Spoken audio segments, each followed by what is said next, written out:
नमस्कार दोस्तों, राधे राधे, जय श्री कृष्ण, जय सिया राम दी, जय माता दी, राम राम साहब। कैसे हैं आप सब? स्वस्थ होंगे, मस्त होंगे, मस्त होंगे। दोस्तों, आप देख रहे हैं विनोद आर्यस एकेडमी के यूट्यूब चैनल एग्जाम पार अब की बार को, और इस पर मैं विनोद फौजदार आपका स्वागत करता हूं इस चैनल पर। दोस्तों, हम पढ़ रहे हैं वर्तमान में राजस्थान के अंतर्गत, संस्कृति के अंतर्गत आज का जो हमारा टॉपिक है के प्रमुख संत संप्रदाय। आज हम संत संप्रदायों के बारे में पढ़ेंगे कि राजस्थान के प्रमुख जो धार्मिक आंदोलन चले हैं उन धार्मिक पढ़ेंगे आज हम कि राजस्थान में कौन कौन से धार्मिक आंदोलन, किस किस संप्रदाय का जो संप्रदाय की पीठ राजस्थान के अंदर है, इसके बारे में हम डिस्कस करने वाले। दोस्तों, इससे पहले आपसे अनुरोध है कि अगर अभी तक आपने हमारे चैनल को सब्सक्राइब नहीं किया हो तो आप हमारे चैनल को नीचे दिए हुए वीडियो के नीचे दिए हुए लाल बटन पर क्लिक कर दें, बगल में दिए हुए घंटे और वीडियो को भी दबा दें, और वीडियो पसंद आए तो वीडियो को लाइक जरूर करें। आइए शुरू करते हैं हम आज का टॉपिक, राजस्थान के प्रमुख संत एवं संप्रदाय। राजस्थान के प्रमुख संप्रदाय वाला टॉपिक स्टार्ट करेंगे आज हम। तो राजस्थान के प्रमुख जो संप्रदाय हुए हैं, राजस्थान में जो प्रमुख धर्म चले हैं वो दो धर्म हैं, एक शैव संप्रदाय और दूसरा वैष्णव संप्रदाय। जबकि भक्ति आंदोलन के तौर पर राजस्थान में जो है भक्ति आंदोलन को तीन भागों में बांट के पढ़ते हैं, सगुण भक्ति, निर्गुण भक्ति, भक्ति। तो हम सबसे पहले जो है संप्रदाय और धर्मों के बारे में पढ़ेंगे।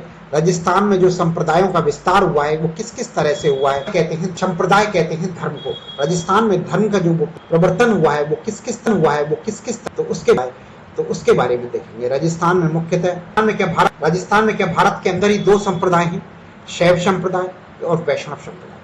शैव संप्रदाय वो विष्णु, जो भगवान विष्णु या विष्णु के अवतार रूपों को या स्वरूपों आदि की आराधना करता है, आराधना करने वाले जो है शैव संप्रदाय कहलाते हैं। जबकि भगवान विष्णु या विष्णु के अवतारों की पूजा करने वाले जो है वैष्णव अवतारी कहलाते हैं। जबकि शिव जी के स्वरूपों की आराधना करने वाले जो है शैव संप्रदाय कहलाते हैं। शैव संप्रदाय मुख्य जिनको हम पढ़ेंगे वो हैं लकुलीस संप्रदाय, जिसे पाशुपात संप्रदाय भी कहते हैं। इसके अलावा नाथ संप्रदाय, कापालिक संप्रदाय और लिंगायत संप्रदाय और कश्मीरी संप्रदाय, इनके बारे में हम पढ़ेंगे। जबकि वैष्णव संप्रदाय के अंतर्गत रामानंद या रामानुज संप्रदाय, वल्लभ संप्रदाय, गौड़ीय संप्रदाय और निम्बार्क संप्रदाय के बारे में हम पढ़ने वाले हैं। दोस्तों,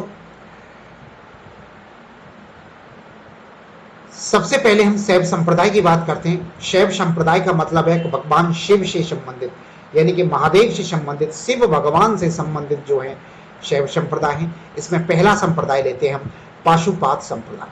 पाशुपात संप्रदाय को ही लकलीस संप्रदाय भी कहते हैं। लकलीस संप्रदाय से इसलिए कहते हैं क्योंकि इनके प्रवर्तक जो हुए थे इस संप्रदाय के, वो लकलीस ऋषि हुए थे। लकलीस ऋषि के द्वारा प्रवर्तक इनके इस संप्रदाय के, पाशुपति संप्रदाय के जो प्रवर्तक हैं वो लकुलीस ऋषि जो है इसके प्रवर्तक हैं। इसलिए इस संप्रदाय को लकुलीस संप्रदाय भी कहा जाता है। इस संप्रदाय के साधु दिन में जो है अनेक बार शिव की पूजा करते हैं तथा हाथ में दंड धारण करते हैं। दंड कहते हैं चिमटे को, हाथ में चिमटा लेकर घूमते हैं, हाथ में चिमटा रखते हैं और कई बार जो है शिव जी की पूजा करते हैं दिन के अंदर। इस संप्रदाय के लोग जो है, साधु जो है, भगवान शिव से संबंधित सबसे प्राचीन संप्रदाय है ये जो पाशुपत संप्रदाय है, भगवान शिव से संबंधित सबसे प्राचीन संप्रदाय है। इस संप्रदाय में चतुर्मुखी शिवलिंग की पूजा की जाती है, 4 मुंह वाले शिवलिंग की पूजा की जाती है इस संप्रदाय के अंदर। और राजस्थान में इस संप्रदाय का एक मंदिर है राजस्थान के अंदर, और वो मंदिर है एकलिंगनाथ जी का मंदिर। एकलिंगनाथ जी का मंदिर है कैलाशपुरी के अंदर, और कैलाशपुरी है उदयपुर जिले के अंदर। कैलाशपुरी उदयपुर जिले के अंदर एकलिंगनाथ जी का मंदिर एकमात्र मंदिर संप्रदाय का, पाशुपात संप्रदाय से संबंधित ये मंदिर है। और इस मंदिर का निर्माण जो है काल भोज ने करवाया था। राजा काल भोज के द्वारा इस मंदिर का निर्माण कराया गया था।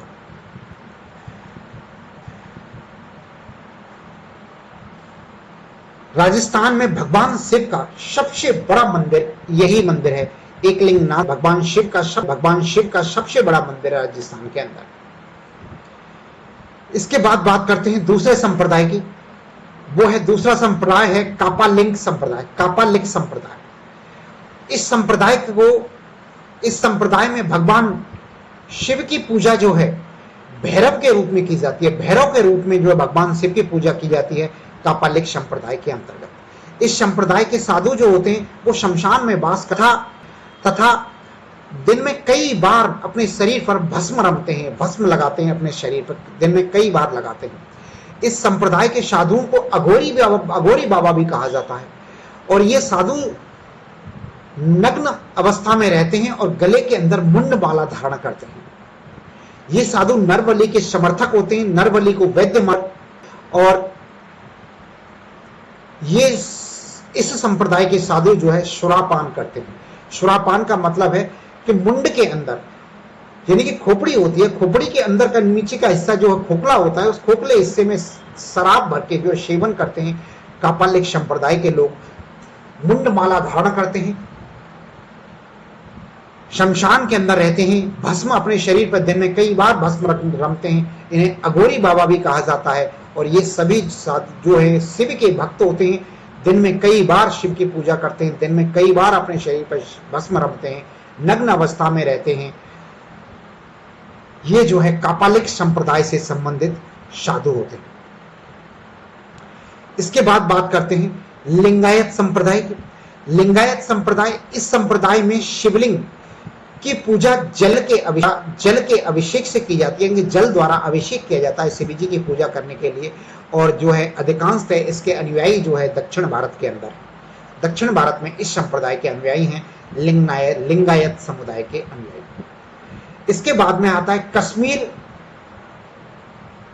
शैव संप्रदाय। कश्मीर शैव संप्रदाय जो है, इस संप्रदाय के अनुयायी जो है कश्मीर की घाटी में निवास करते हैं। कश्मीर घाटी में निवास करते हैं, इनके जम्मू कश्मीर राज्य के अंदर इस संप्रदाय के जो लोग निवास करते हैं। राजस्थान से संबंध नहीं है इस संप्रदाय का भी। लेकिन नाथ द्वारा संप्रदाय, इस संप्रदाय का संबंध राजस्थान से आता है। नाथ द्वारा संप्रदाय को अन्य नामों से पुकारते हैं। नाथदाय संप्रदाय के अन्य नाम जो है योग संप्रदाय, सिद्धिमत अथवा सिद्धि मार्ग संप्रदाय भी कहते हैं, और अवधूत संप्रदाय भी कहते हैं। इस संप्रदाय के 4 नाम हैं: नाथ संप्रदाय, योग संप्रदाय, सिद्धिमत संप्रदाय या सिद्धि मार्ग संप्रदाय और अवधूल संप्रदाय।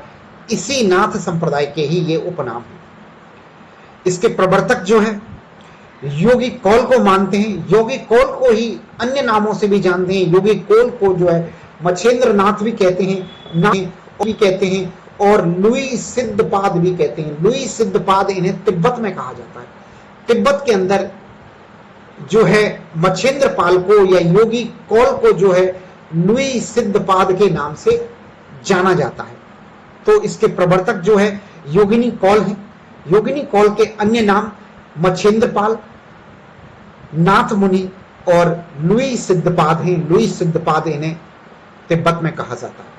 इस संप्रदाय में योग को विशेष महत्व दिया गया है। योग को महत्व दिया गया। ध्यान रहे, योगा अलग है और योग में भजन आराधना और ध्यान किया जाता है। योगा के अंदर शारीरिक क्रियाएं की जाती हैं। योग के प्रवर्तक भगवान, योग माना जाता है, योग के प्रवर्तक भगवान है और माना जाता है। और भगवान शिव को ही आदि योग या आदिनाथ के नाम से जाना जाता है। भगवान शिव को आदि योग भी कहा जाता है और आदिनाथ के नाम से भी जाना जाता है।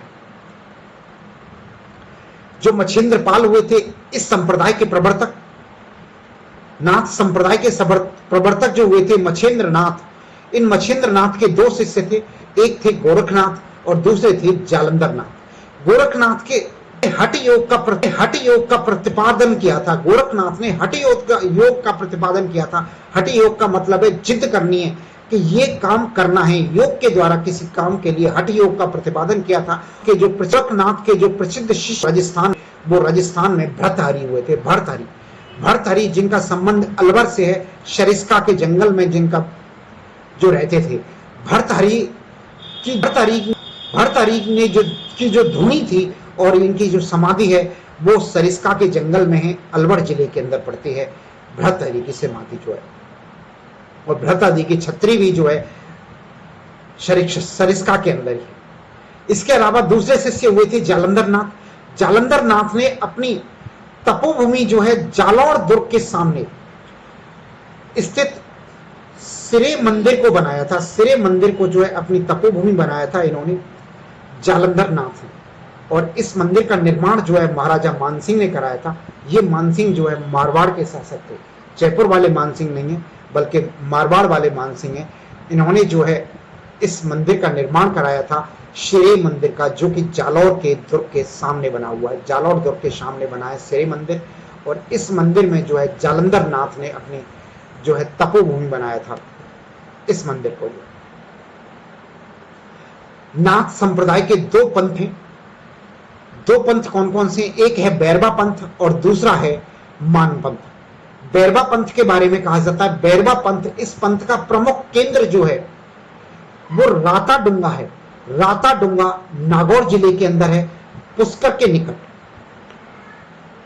जबकि मान पंथ, इसी को जो है पाव पंथ भी कहते हैं। मान पंथ या पाव पंथ जो है, इस पंथ का जो प्रमुख केंद्र है वो महामंदिर व उदय मंदिर के अंदर है। महामंदिर और उदय मंदिर, जो कि दोनों मंदिर जोधपुर के अंदर हैं। और 84 खम्भों का मंदिर है ये। इस मंदिर का निर्माण भी करवाया था, मानसिंह ने करवाया था, जो कि मारवाड़ के शासक थे। मारवाड़ वाले मानसिंह के द्वारा ही जो है इन मंदिरों का निर्माण कराया गया था। महामंदिर और उदय मंदिर का निर्माण जो कि जोधपुर के अंदर है। और इसी मंदिर से संबंधित हैं नाथ संप्रदाय के साधु जो देवनाथ, आयस देवनाथ का संबंध भी इन्हीं मंदिरों से है। महामंदिर और उदय मंदिर से ही संबंध है इनका।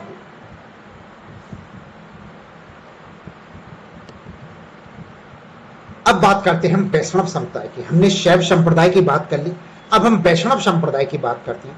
तो वैष्णव संप्रदाय जो है भगवान विष्णु के अवतारों, रूपों या स्वरूपों की पूजा या आराधना करने वालों का संप्रदाय है। इसी संप्रदाय को जो भागवत संप्रदाय भी कहा जाता है। और पंचरात्र संप्रदाय का संबंध भी इसी चीज से, वैष्णव संप्रदाय से है। यानी कि भागवत संप्रदाय और पंचरात्र संप्रदाय जो है वैष्णव संप्रदाय को ही कहा जाता है। दोस्तों, चित्तौड़गढ़ के अंदर घोसुंडी गांव में एक शिलालेख मिला था जिसे घोसुंडी शिलालेख कहा जाता है। और ये द्वितीय ईसा पूर्व का बताया जाता है। द्वितीय ईसा पूर्व का शिलालेख है। द्वितीय ईसा पूर्व में इस शिलालेख को लिखा गया था। इसके मुताबिक राजस्थान में भागवत अथवा वैष्णव संप्रदाय की सर्वप्रथम उल्लेख मिलता है इस के अंदर, शिलालेख के अंदर, घोसुंडी शिलालेख के अंदर, जो कि द्वितीय ईसा पूर्व का है। द्वितीय ईसा पूर्व का है। इसमें जो है भागवत अथवा वैष्णव संप्रदाय का उल्लेख मिलता है। पहला उल्लेख पाया जाता है राजस्थान के अंदर वैष्णव संप्रदाय का लिखित के अंदर।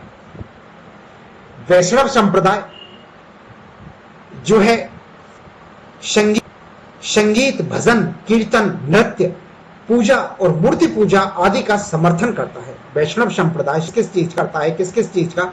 संगीत का समर्थन करता है, भजन का करता है, कीर्तन का करता है, नृत्य, पूजा, मूर्ति पूजा, इन सभी चीजों का जो है वैष्णव संप्रदाय समर्थन करता है।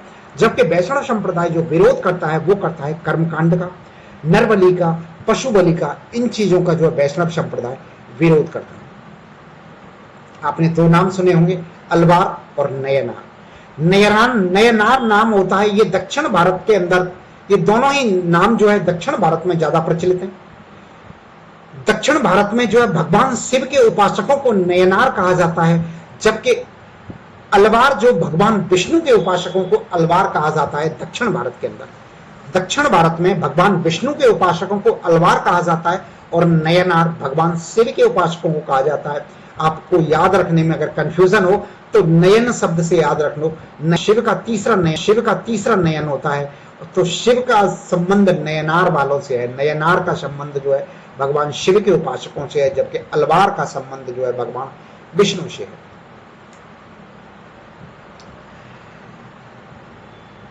दक्षिण भक्ति आंदोलन का सूत्रपात जो है आचार्य शंकराचार्य के द्वारा किया गया था। शंकराचार्य ने भक्ति आंदोलन का शुरुआत किया था और भारत के चारों कोनों में इन्होंने मठ स्थापित किए थे। इनके एक प्रमुख शिष्य हुए यमुनाचार्य। शंकराचार्य के प्रमुख शिष्य हुए यमुनाचार्य, और यमुनाचार्य के एक शिष्य यमुनाचार्य ने जो है 10वीं सदी के अंदर वैष्णव संप्रदाय की नींव डाली थी। यमुनाचार्य ने वैष्णव संप्रदाय की नींव 10वीं सदी के अंदर डाली थी, और इस वैष्णव संप्रदाय को 4 संप्रदायों के द्वारा अनुसरण किया गया था। एक तो रामानंद या रामानुज संप्रदाय, एक वल्लभ संप्रदाय, एक गौड़ीय संप्रदाय और एक निम्बार्क संप्रदाय। इस वैष्णव संप्रदाय में से 4 संप्रदायों का जन्म हुआ था। चारों ही संप्रदाय वैष्णव संप्रदाय को फॉलो करने वाले थे। चातुर्मास संप्रदाय क्या है? एक क्वेश्चन पूछा जाता है, चातुर्मास संप्रदाय क्या है? तो वैष्णव संप्रदाय की वर्तमान में 4 प्रमुख शाखाएं हैं। ये 4 प्रमुख शाखाएं चतुर्मास संप्रदाय कहलाती हैं, और ये चारों शाखाएं अभी हमने जो पिछली स्लाइड में उल्लेख किया था कि रामानुज संप्रदाय या रामानंद संप्रदाय, वल्लभ संप्रदाय, गौड़ी संप्रदाय और निम्बार्क संप्रदाय, इन चारों संप्रदायों को मिलाकर जो है चातुर्मास संप्रदाय कहा जाता है। रामानुज संप्रदाय के समर्थक रामानुज, प्रवर्तक जो है रामानुज, जबकि रामानंद संप्रदाय के प्रवर्तक रामानंद कहलाते हैं। दक्षिण भारत में ये एक ही संप्रदाय है। दक्षिण भारत में इस संप्रदाय को रामानुज संप्रदाय कहा जाता है, जबकि उत्तर भारत में इसे रामानंद संप्रदाय कहा जाता है। वल्लभ संप्रदाय के प्रवर्तक जो है वल्लभाचार्य हैं। गौड़ीय संप्रदाय के प्रवर्तक माधवाचार्य हैं, जबकि निम्बार्क जो है इस प्रवर्तक जो है निम्बार्काचार्य है।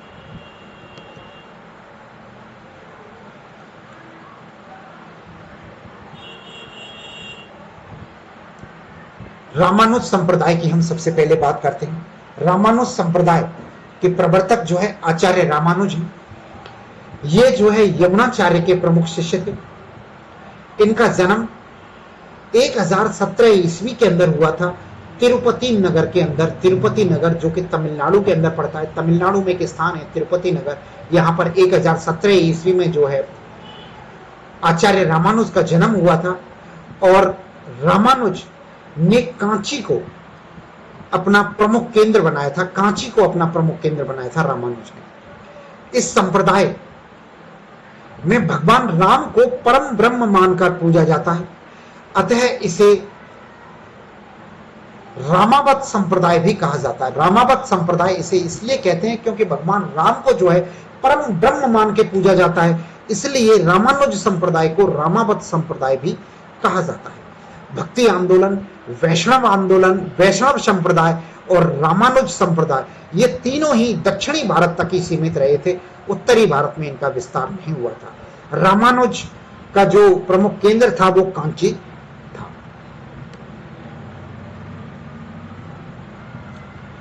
रामानुज ने भक्ति आंदोलन को उत्तरने के लिए अपने अनेक शिष्य नियुक्त किए थे। अपने अनेक शिष्यों को नियुक्त किया था रामानुज ने भक्ति आंदोलन को उत्तर भारत में फैलाने के लिए, जिसमें से रामानंद प्रमुख है। रामानंद ने भक्ति आंदोलन को जो है उत्तर भारत में लेकर आए थे, और यहां पर रामानंद संप्रदाय की स्थापना की थी। उत्तर भारत में इसी संप्रदाय को, रामानुज संप्रदाय को ही रामानंद संप्रदाय के नाम से जाना जाता है, क्योंकि रामानंद जो है उत्तर भारत में इस संप्रदाय को लेकर आए थे। रामानंद संप्रदाय की बात करें तो आचार्य रामानंद जो है आचार्य रामानुज के शिष्य थे। इनका जन्म इलाहाबाद के अंदर, जिसे वर्तमान में प्रयागराज के नाम से जानते हैं, उत्तर प्रदेश में हुआ था। इनका जन्म जो है, रामानंद जो है भक्ति आंदोलन को उत्तर भारत में लेकर आने वाले संत थे। इनके उपदेश जो है हिंदी भाषा में दिए गए थे। इन्होंने उपदेश जो है हिंदी भाषा में दिए थे, और इनके उपदेशों में दास भाव और ज्ञान मार्गी थे। इनके उपदेश जो है दास भाव के थे, ज्ञान मार्गी भक्ति पर आधारित थे इनके उपदेश जो। रामानंद ने उत्तर भारत में ऊंच नीच और भेदभाव को समाप्त करने के लिए समाज को एकता के सूत्र में बांधने का प्रयास किया था, जो कि एक बहुत ही शानदार प्रयास था। रामानंद जी के द्वारा किया गया था। रामानंद जी का जन्म इलाहाबाद के अंदर हुआ था, प्रयागराज जिसे कहते हैं।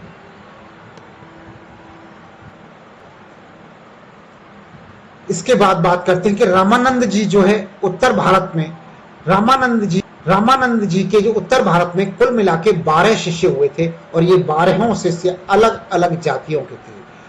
12 शिष्य 12 जातियों के थे। रामानंद के 12 प्रमुख शिष्य हुए थे, इनमें से 6 ज्यादा प्रसिद्ध हुए थे। इनमें से 6 शिष्य जो है प्रमुख प्रसिद्ध हुए थे। ये 6 शिष्य कौन कौन से थे? एक तो कबीर जी थे, कुछ लोग इन्हें हिंदू कहते थे, कुछ मुसलमान कहते थे कबीर को। एक संत पीपा जी हुए थे। संत पीपा जी जो है राजपूत रविदास, संत रविदास हुए थे। संत रविदास या रैदास इनका नाम था।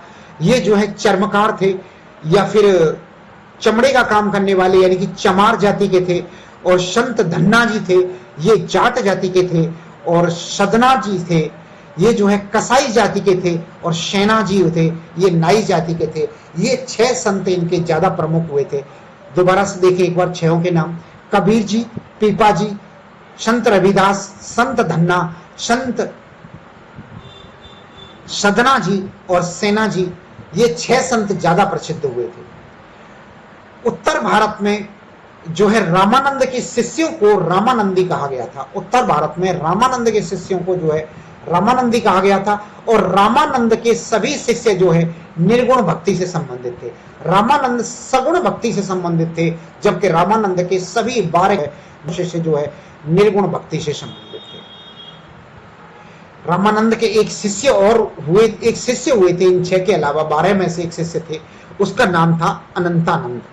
रामानंद के शिष्य का नाम था अनंतानंद। और अनंतानंद के एक शिष्य हुए थे, उनका नाम था कृष्णदास पयहरी। कृष्णदास पयहरी के बारे में कहा जाता है कि ये कृष्णदास पयहरी पीते थे, केवल दूध पी के अपना जीवन यापन करते थे, दूध पीते थे। और ये जो है कृष्ण हरिदास जो है गलताजी के अंदर आए थे, और गलताजी जयपुर के अंदर। गलताजी आमेर राज्य का एक हिस्सा था, और आमेर राज्य के तत्कालीन शासक जो थे वो थे पृथ्वीराज कछवाहा। पृथ्वीराज कछवाहा जो है उस समय तत्कालीन शासक थे। गलताजी के अंदर पहले से एक संप्रदाय था, उस संप्रदाय का नाम था नाथ संप्रदाय। और इसके जो प्रवर्तक थे, इसके जो उस समय पे वहां पे मुख्य पीठाधीश थे, वो थे चतुरनाथ जो थे। नाथ संप्रदाय जब गलताजी के अंदर था, तो जो चतुरानंद जो है गलताजी के अंदर जो है पीठाधीश थे उस समय।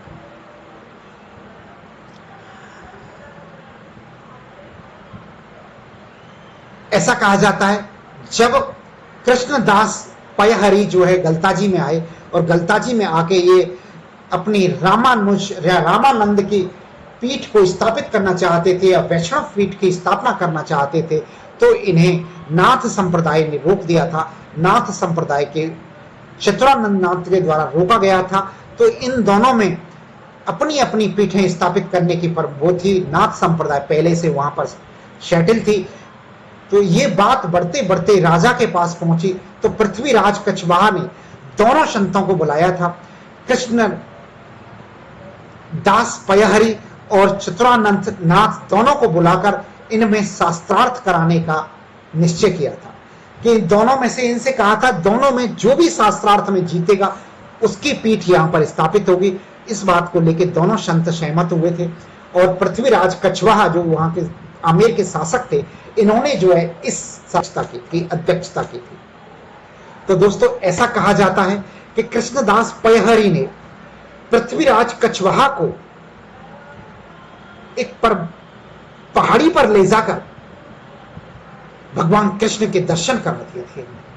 जब इन्हें भगवान कृष्ण के इन्होंने दर्शन करा दिए थे, तो ये शास्त्रार्थ के अंदर विजयी हो गए थे। अतः वैष्णव पीठ की स्थापना यहाँ पे हो गई थी। और नाथ संप्रदाय की जो पीठ थी, इसको जो है पुष्कर के अंदर स्थानांतरण कर दिया गया था। गलताजी से ये जो है गलताजी को छोड़ के पुष्कर चले गए थे। तो रामानुज या रामानंदी संप्रदाय की जो प्रमुख पीठ है आज की डेट में, वो गलताजी के अंदर है। सबसे बड़ी पीठ राजस्थान में प्रमुख पीठ जो है में है, इसका जी जयपुर में है। इसका गलताजी के उपनाम की बात करें, गलताजी का उपनाम जो है उत्तर तोताद्री कहते हैं या मंकी वैली जो है गलताजी को कहते हैं। उत्तर तोताद्री या मंकी वैली गलताजी को ही कहते हैं। गालव ऋषि की तपोभूमि गलताजी ही रही है, गालव ऋषि की तपोभूमि है गलताजी, इसीलिए इसका नाम गलताजी पड़ा है गालव ऋषि की वजह से। और पृथ्वीराज कछवाहा के काल में कृष्णदास पयहरी ने नाथ संप्रदाय के संत चतुरनाथ को शास्त्रार्थ में पराजित करके, शास्त्रार्थ में जो है गलताजी में राजस्थान में जो है रामानंद या रामानुज के प्रमुख पीठ स्थापित की थी, प्रमुख पीठ की स्थापना की थी गलताजी के अंदर कृष्णदास पयहरी के द्वारा। अन्य पीठों की बात करें तो रेवासा सीकर के अंदर दूसरी पीठ है इसकी। इसके प्रवर्तक जो है अग्रदास जी माने जाते हैं।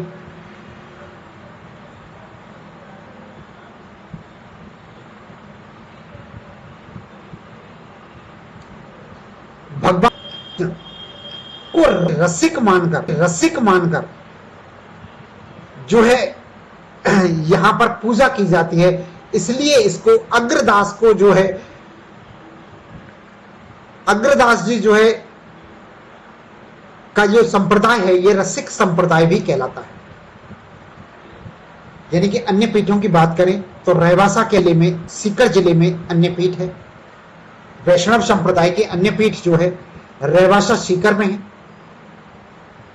रामानुज संप्रदाय की जो अन्य पीठ है इसके जो प्रवर्तक हैं वो अग्रदास जी हैं। और अग्रदास जी यहां पर भगवान कृष्ण को राम की तरह से रसिक बनाकर पूजा करते थे, इसलिए इस संप्रदाय को जो है रसिक संप्रदाय भी कहा जाता है। किल्लड़ हुए थे, किल्लड़ दास जी के द्वारा जो है रेवासा में राम सीता को जो है राधा कृष्ण की श्रृंगारित जोड़ी के रूप में पूजा गया था।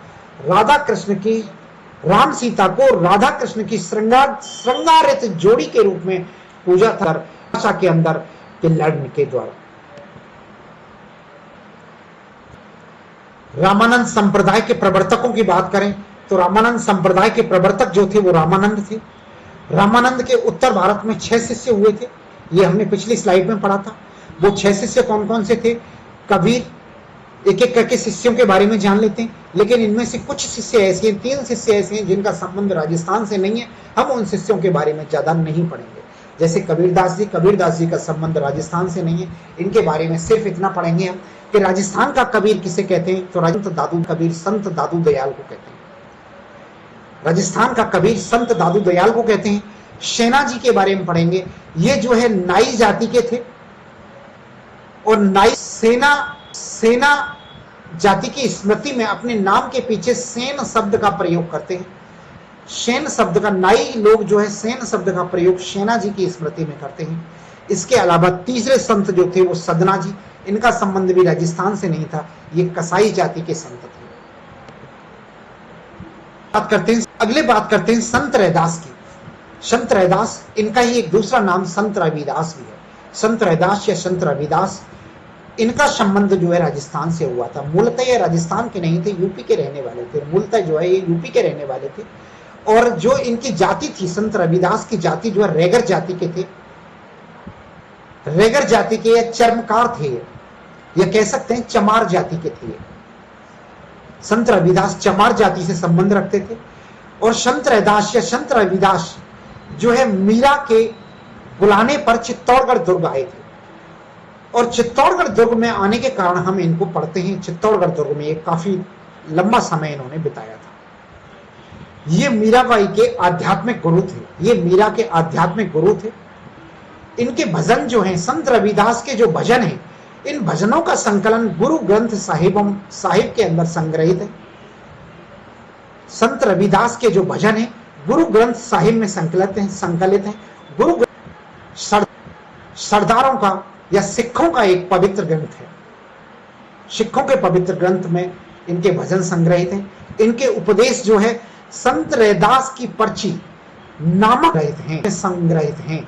इसके जो उपदेश हैं संत रैदास की पर्ची नामक ग्रंथ के अंदर ये जो है संग्रहित हैं इनके उपदेश, जबकि इनके भजन गुरु ग्रंथ साहिब में संग्रहित हैं। इनकी छतरी चित्तौड़गढ़ दुर्ग के अंदर बनी हुई है। संत रविदास की जो है, संत रविदास जाति प्रथा के प्रबल विरोधी थे। इन्होंने जातीय भेदभाव को मिटाने के लिए काफी प्रयास किया था, जातीय भेदभाव मिटाने पे काफी बल दिया था इन्होंने। इनके अनुसार राम और रहीम एक ही व्यक्ति था, राम और रहीम एक ही थे। ईश्वर के नाम पर, नाम के स्मरण पर सर्वोपरि माना जाता था। इनके द्वारा ईश्वर के नाम का स्मरण ही सर्वोपरि था और भक्ति की प्राप्ति के लिए व्यक्ति को अहंकार को त्याग करना पड़ता था। ऐसा जो है अहंकार समाप्त करना पड़ता था, ऐसा इनकी मान्यता थी। भक्ति की प्राप्ति के लिए अपने अहंकार का त्याग करना परम आवश्यक था इनके अकॉर्डिंग जो है। अगले संत की बात करते हैं हम। अगले संत पीपाजी। संत पीपाजी जो है ये भी के शिष्य थे। इनको जो है पीपानंदाचार्य भी कहा जाता है, पीपानंदाचार्य के नाम से भी जानते हैं। संत पीपाजी का मूल नाम जो है प्रताप सिंह खींची था और ये जो है गागरोन के शासक थे। गागरोन झालावाड़ जिले में पड़ता है। गागरोन के शासक थे प्रताप सिंह खींची। इनके पिता का नाम कड़वाराम खींची था और इनकी माता का नाम जो है लक्ष्मीवती था। इनकी जाति खींची राजपूत थी। रामानंद ने जो है रामानंद से दीक्षा लेकर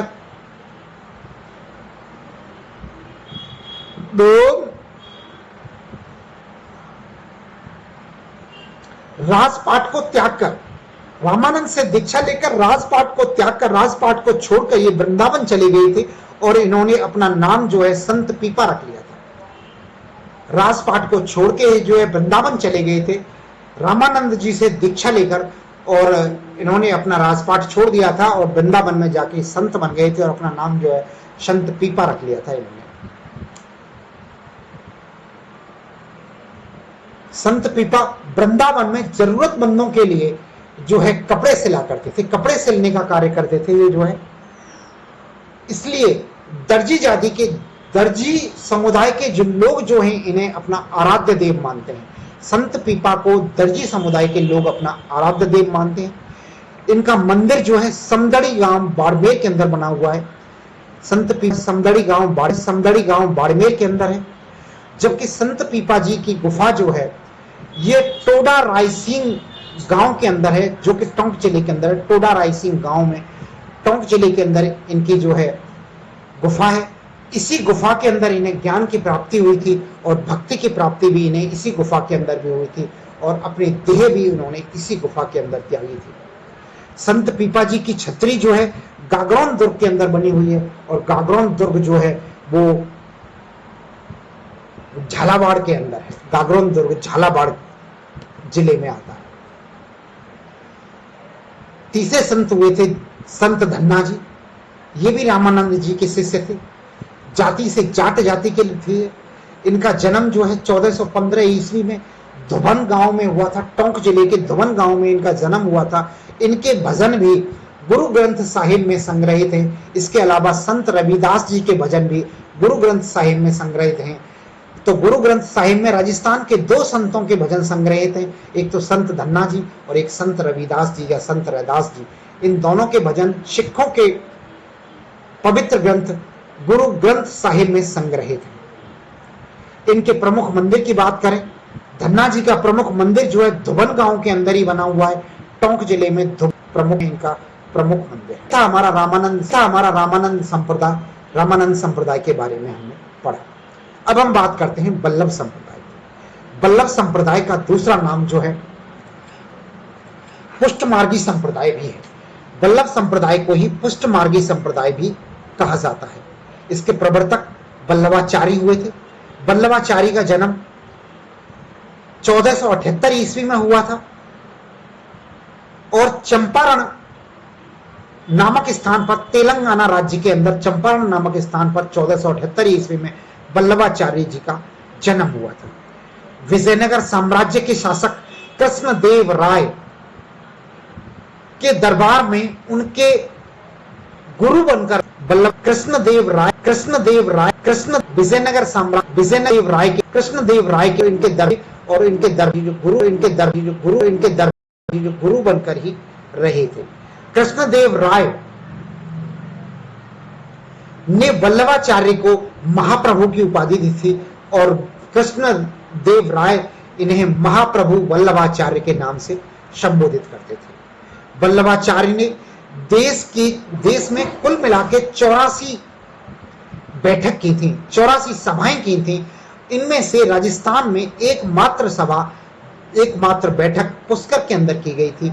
वल्लभाचार्य द्वारा राजस्थान में एकमात्र बैठक की गई थी, एकमात्र सभा की गई थी, वो कि पुष्कर के अंदर। वल्लभाचार्य के प्रसिद्ध शिष्य जो हुए थे वो सूरदास जी इसके प्रसिद्ध शिष्य हुए थे। इनके वल्लभाचार्य जी के प्रसिद्ध शिष्य सूरदास जी थे। विठल दास जो है वल्लभाचार्य के पुत्र थे, ये भी काफी विद्वान संत थे। विठल दास जी जो है आचार्य ने इस संप्रदाय की प्रमुख पीठ की स्थापना जो है वृंदावन में की थी। वल्लभाचार्य ने इस प्रमुख पीठ की स्थापना अंदर की वृंदावन के अंदर की थी और वृंदावन में श्रीनाथ जी का मंदिर था। श्रीनाथ जी के मंदिर में जो है वल्लभ प्रधान पीठ की स्थापना की थी, जो कि वृंदावन के अंदर था श्रीनाथ जी का मंदिर। इसके बाद में जो है दास जी जो है विठल दास वल्लभाचार्य जी के बाद में जो है इस पीठ के पीठाधीश बने थे। इस पीठ के पीठाधीश विठल दास जी बने थे और विठल दास जी के अकबर के समकालीन थे। विठल दास जी जो है अकबर के समकालीन थे। विठल दास जी ने 8 कवियों का एक संगठन बनाया था जिसे अष्टछाप कवि कहते थे। अष्टछाप कवि था कहा जाता था।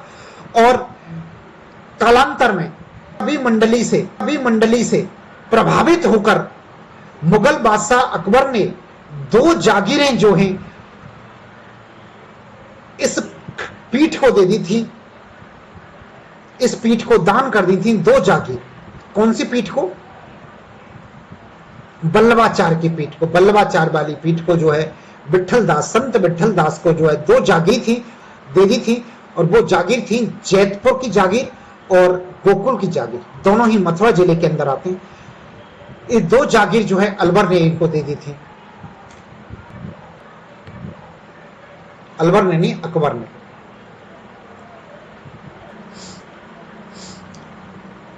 दोस्तों कालांतर के अंदर यानी कि सन 1669 ईस्वी में औरंगजेब ने जो है इस मंदिर को तोड़ने का आदेश दिया था।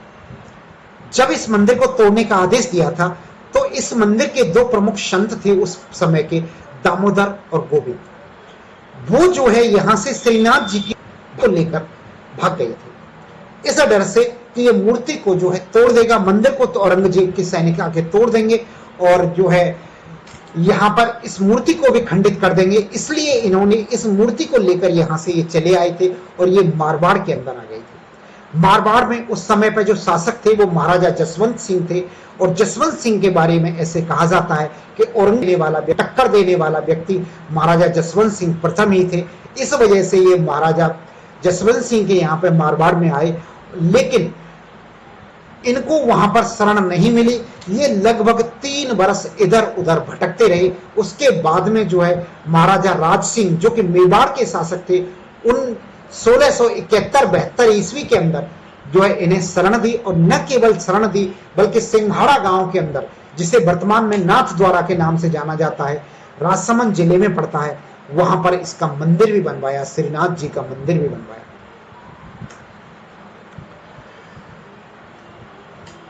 इसी जो अष्टछाप मंडली की थी, उस अष्टछाप मंडली के ही 2 सदस्य थे ये दामोदर और गोविंद।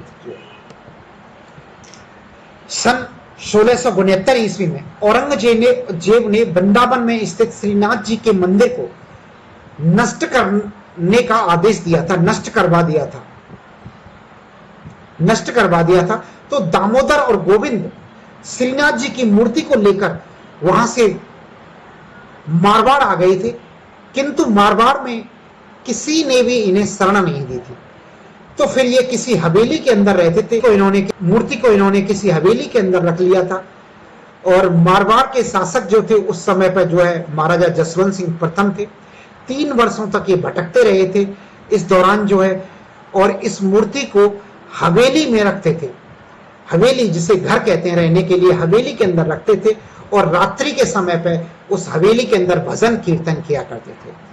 और क्योंकि ये हवेली में भजन कीर्तन करते थे, अतः इसे हवेली संगीत का नाम दिया गया, जो कि वल्लभ संप्रदाय से संबंधित है। वल्लभ संप्रदाय, हवेली संगीत का संबंध, क्वेश्चन आए अगर हवेली संगीत का संबंध किससे है, तो वल्लभ संप्रदाय से संबंध है। सन 1671-72 में मेवाड़ के शासक, मेवाड़ के राजा हुए थे महाराजा राज सिंह। इन्होंने जो है दामोदर और गोविंद को मेवाड़ में न केवल शरण दी थी, बल्कि सिंघाड़ गांव के अंदर, जिसे वर्तमान में नाथ द्वारा के नाम से जानते हैं, वर्तमान में इसका नाम नाथ द्वारा है, यहां पर श्रीनाथ जी का मंदिर भी बनवाया था इन्होंने सन 1971-72 में। वर्तमान में वल्लभ संप्रदाय की जो प्रमुख पीठ है वो यही है, प्रधान पीठ यहीं पर है। अब वर्तमान में श्रीनाथ जी का जो प्रमुख मंदिर है वो सिंघाड़ा गांव नाथ द्वारा के अंदर है। ये मंदिर जो है वर्तमान में वृंदावन के अंदर नहीं है, प्रमुख मंदिर वृंदावन के अंदर नहीं है श्रीनाथ जी का। अब ये सिंघाड़ा गांव यानी कि नाथ द्वारा राजसमंद जिले के अंदर है। इसका निर्माण 1671-72 में महाराजा राज सिंह के द्वारा कराया गया था।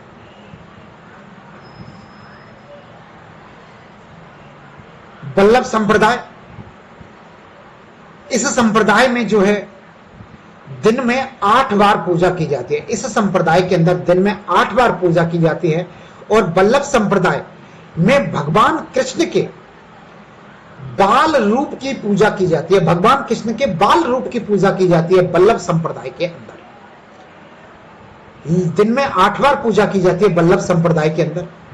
वल्लभ संप्रदाय के मंदिर को हवेली कहा जाता है, ध्यान रखें, वल्लभ संप्रदाय के मंदिर को हवेली कहते हैं।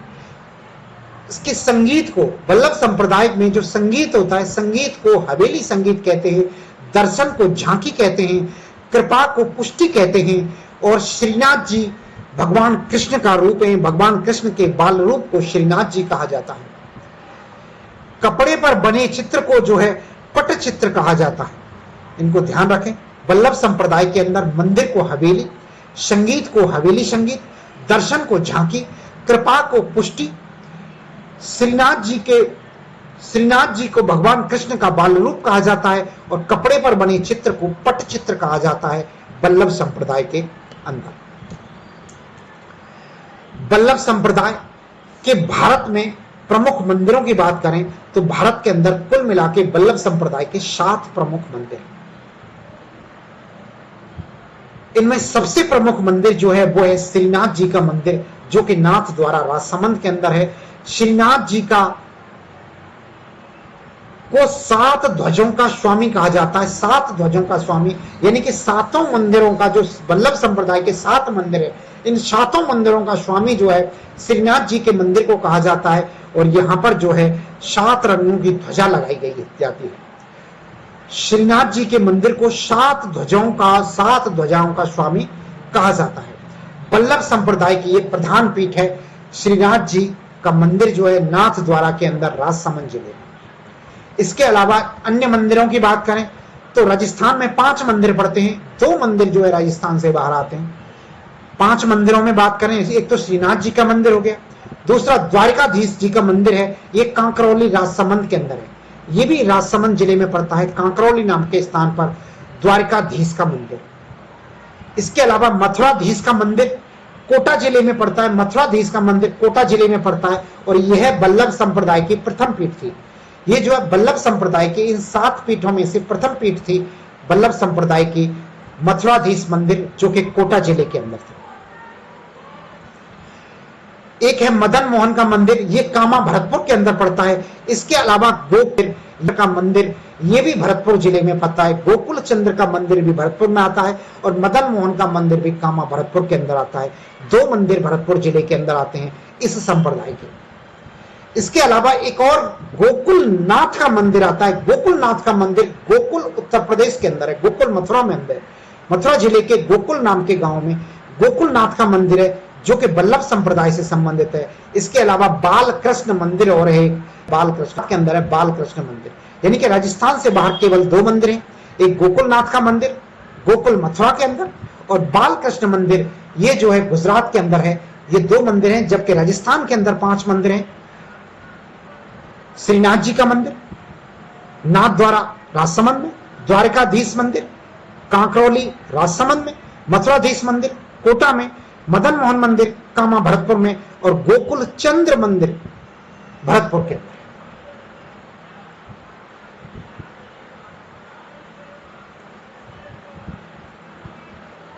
एक मदन मोहन का मंदिर करौली जिले में भी मिलता है, लेकिन वो करौली जिले के अंदर गौड़ी संप्रदाय का मंदिर है। अगली हम संप्रदाय पढ़ते हैं। हम 2 संप्रदाय पढ़ चुके हैं, एक रामनाथ संप्रदाय और दूसरी रामानंद संप्रदाय और दूसरी वल्लभ संप्रदाय। अब तीसरी संप्रदाय की बात करते हैं, गौड़ीय संप्रदाय। गौड़ीय संप्रदाय को आधुनिक वैष्णव संप्रदाय भी के नाम से भी जानते हैं, और इसे ब्रह्म संप्रदाय भी नाम जानते हैं। ध्यान रखें, ब्रह्म संप्रदाय गौड़ीय संप्रदाय को ही कहते हैं, आधुनिक वैष्णव संप्रदाय भी गौड़ीय संप्रदाय को ही कहते हैं। इसके प्रतिपादक जो है माधवाचार्य हुए। माधवाचार्य इस संप्रदाय के प्रतिपादक हुए, गौड़ीय संप्रदाय के प्रतिपादक माधवाचार्य हुए। इसी संप्रदाय में एक संत हुए हैं, चैतन्य महाप्रभु के नाम से जानते हैं इन्हें। चैतन्य महाप्रभु या गौरांग महाप्रभु एक ही नाम है दोनों का। चैतन्य महाप्रभु या गौरांग महाप्रभु भी इसी संप्रदाय के संबंधित है। इनका जन्म जो है, चैतन्य महाप्रभु का जन्म नंदिया नाम के स्थान पर बंगाल के अंदर हुआ था, पश्चिमी बंगाल में स्थान पर, नाम के स्थान पर हुआ था इनका जन्म जो है। और बंगाल में कृष्ण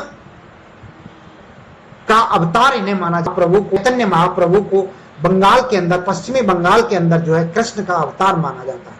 अवतार मान के इसकी पूजा की जाती है। गौड़ीय संप्रदाय के अंदर कालांतर में इस संप्रदाय के अंदर एक गौड़ स्वामी नाम के प्रसिद्ध संत हुए थे, जिनके नाम पर यह संप्रदाय जो है गौड़ीय संप्रदाय कहलाया था। गौड़ीय संप्रदाय नाम गौड़ स्वामी नाम के संत इसी संप्रदाय के अंदर हुए थे कुछ समय के पश्चात, इसलिए इस संप्रदाय को गौड़ीय संप्रदाय कहा गया था। जबकि इस संप्रदाय के जो प्रतिपादक है या प्रवर्तक हैं वो माधवाचार्य हैं। ये नाम ध्यान रखना, माधवाचार्य गौड़ीय संप्रदाय के प्रवर्तक हैं।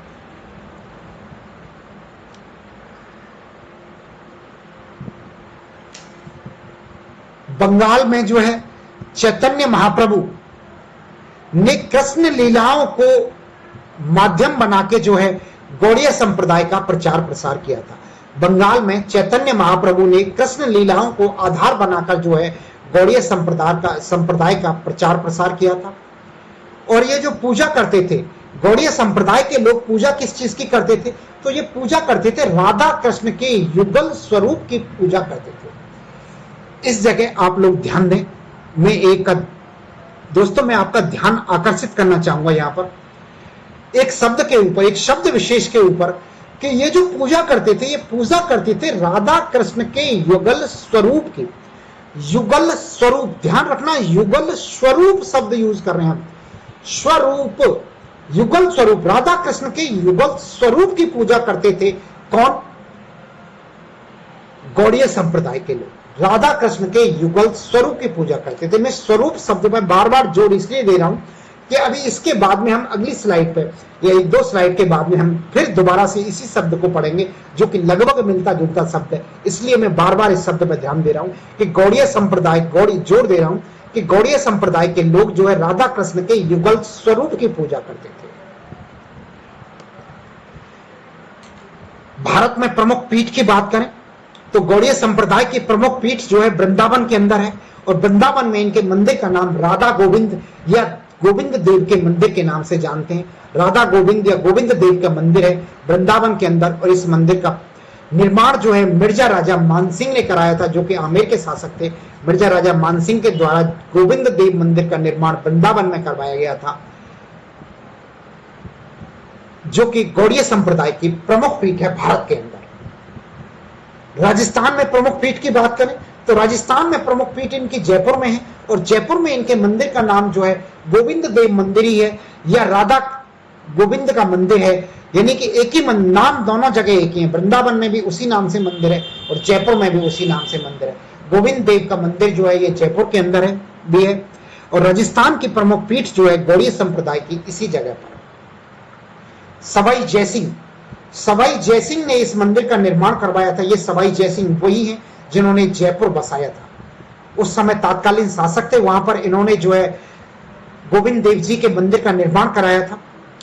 और वृंदावन में राधा कृष्ण की मूर्ति को, वृंदावन से राधा कृष्ण की मूर्ति को जयपुर में रूप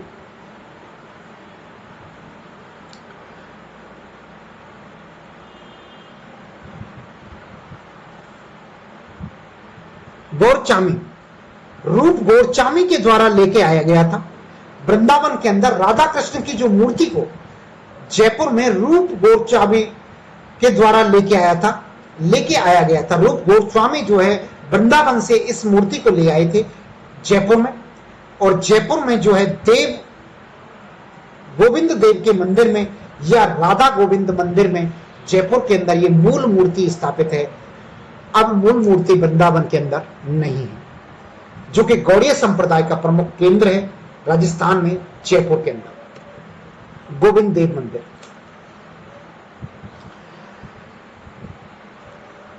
इसके अलावा अन्य मंदिरों की बात करें, गौड़ीय संप्रदाय के अन्य मंदिरों की बात करें तो एक मदन मोहन मंदिर करौली जिले के अंदर और है, करौली शहर में पड़ता है मदन मोहन का मंदिर। यह भी गौड़ीय संप्रदाय का एक अन्य पीठ है गौड़ीय संप्रदाय की।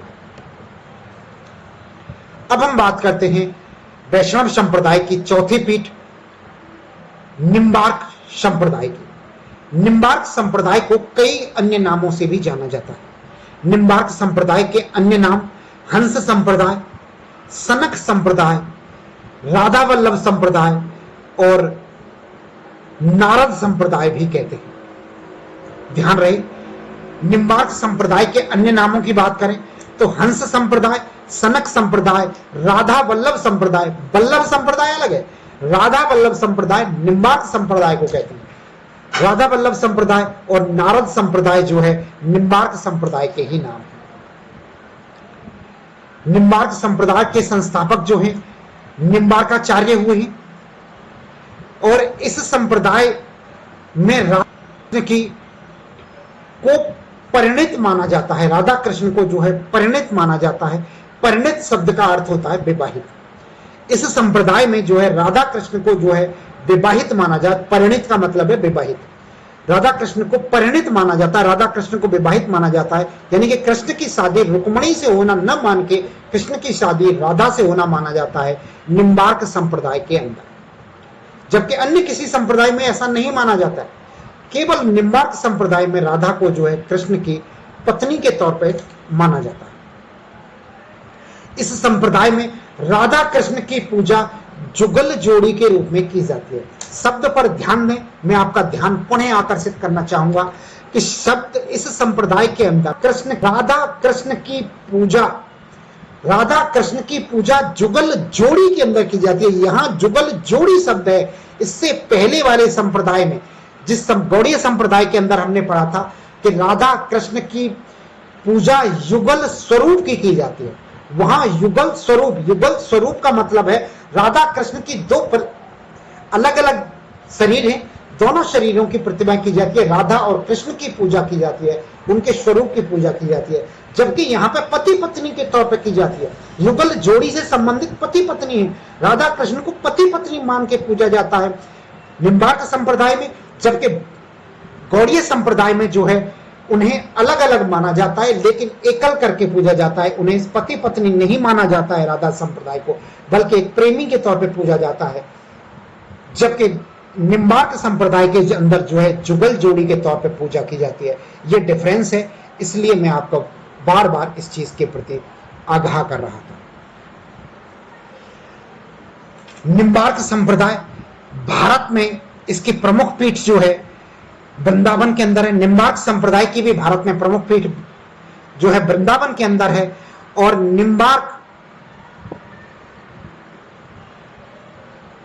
निम्बार्काचार्य के द्वारा ये पीठ जो है स्थापित की गई थी।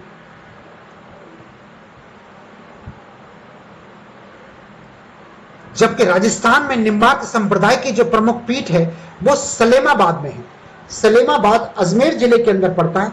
यहां पर इनकी प्रमुख पीठ है। राजस्थान के अंदर प्रमुख पीठ सलेमाबाद में है, जबकि भारत के अंदर निम्बार्क संप्रदाय की प्रमुख पीठ जो है वो वृंदावन के अंदर है।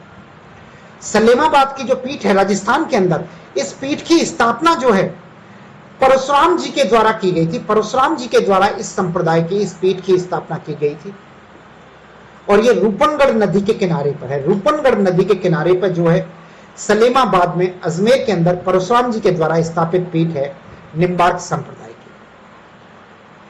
निम्बार्क संप्रदाय का प्रमुख मेले की बात करें तो निम्बार्क संप्रदाय का जो प्रमुख मेला है ये राधा स्वामी का मेला लगता है। राधा स्वामी या राधा अष्टमी, राधा अष्टमी पर लगता है। भाद्र शुक्ल अष्टमी के दिन, भाद्र शुक्ल अष्टमी के दिन मेला लगता है। भाद्र कृष्ण अष्टमी को जो है जन्माष्टमी मनाई जाती है। कृष्ण का जन्म हुआ था, लेकिन इसके 15 दिन बाद भाद्र शुक्ल अष्टमी को राधा जी का जन्म हुआ था। तो इस दिन जो है वृंदावन में और सलेमाबाद में दोनों ही जगह पर जो है मेला भरता है इनका। निम्बार्क संप्रदाय का जो प्रमुख मेला है वो राधा अष्टमी का मेला है। यानी कि निम्बार्क संप्रदाय के लोग जो है कह सकते हैं कि राधा को प्रमुखता से पूजते हैं। पहले राधा जी की पूजा करते हैं, बाद में कृष्ण की पूजा करते हैं। ये लोग जो निम्बार्क संप्रदाय के प्रमुख लोग जो है पहले राधा जी की पूजा करते हैं, बाद में कृष्ण जी की पूजा करते हैं। इसलिए ये राधा अष्टमी को यहाँ पर मेला लगता है इन दोनों मंदिरों के अंदर, वृंदावन में और सलेमाबाद में निम्बार्क संप्रदाय का मेला कहलाता है। तो दोस्तों ये थे हमारे कुछ संप्रदाय, संत संप्रदाय थे हमारे राजस्थान के अंदर जो संप्रदाय थे, वो संप्रदायों के बारे में हमने पढ़ा। उम्मीद है आपको वीडियो अच्छा लगा होगा। अच्छा लगा हो तो वीडियो को लाइक करें, शेयर करें। चलिए वीडियो समाप्त करते हैं। जय हिंद, जय भारत।